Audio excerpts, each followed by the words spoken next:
அதிவேக பயணத்திற்காக தற்பொழுது வந்தே பாரத் ரயில்கள் பயன்படுத்தப்பட்டு வருகின்றன. இந்த நிலையில் சரக்கு போக்குவரத்திற்கு ஏற்றாற்போல விரைவில் வந்தே பாரத் சரக்கு ரயில்கள் பயன்பாட்டிற்கு வரும் என இந்தியன் ரயில்வே அதிகாரிகள் தெரிவித்துள்ளனர்.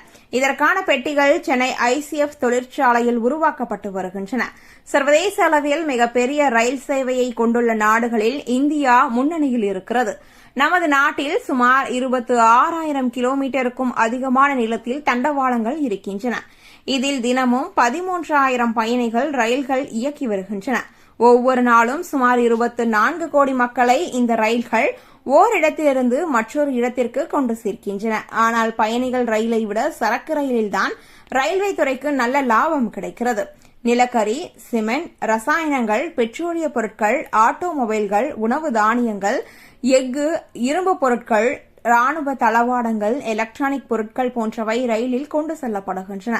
இதற்காக திறந்த வேகன்கள், மூடப்பட்ட வேகன்கள், பிளாட் டாப் வேகன்கள், டேங்க் வேகன்கள், கண்டெய்னர் வேகன்கள் போன்ற வகை வகையான பெட்டிகள் பயன்படுத்தப்படுகின்றன.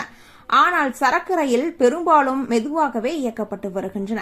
இதற்கு மாற்றாக வந்தே பாரத் சரக்கு ரயில்களை இயக்க இந்தியன் ரயில்வே திட்டமிட்டு வருகிறது. அதிவேகத்திற்கு என உருவாக்கப்பட்ட இந்த ரயில்கள் பயணிகளுக்காக செக்மெண்டில் சக்கை போட்டு வருகிறது. எனவே இதனை சரக்கு போக்குவரத்துக்கும் பயன்படுத்த திட்டமிடப்பட்டிருக்கிறது. சரக்குகளை கொண்டு செல்லும் வகையில் பிரத்யேக வேகன்கள் தயாரிக்கப்படும் என்றும் விரைவில் இந்த வேகன்களை கொண்டு வந்தே பாரத் சரக்கு ரயில் மும்பை, குஜராத் இடையே சோதனை ஓட்டம் நடத்தப்படும் எனவும் தகவலானது வெளியாகியுள்ளது. இந்த வகை ரயில்களில் எலக்ட்ரானிக்கல் பொருள் கொண்டு செல்லப்படும் என தெரிவிக்கப்பட்டிருக்கிறது.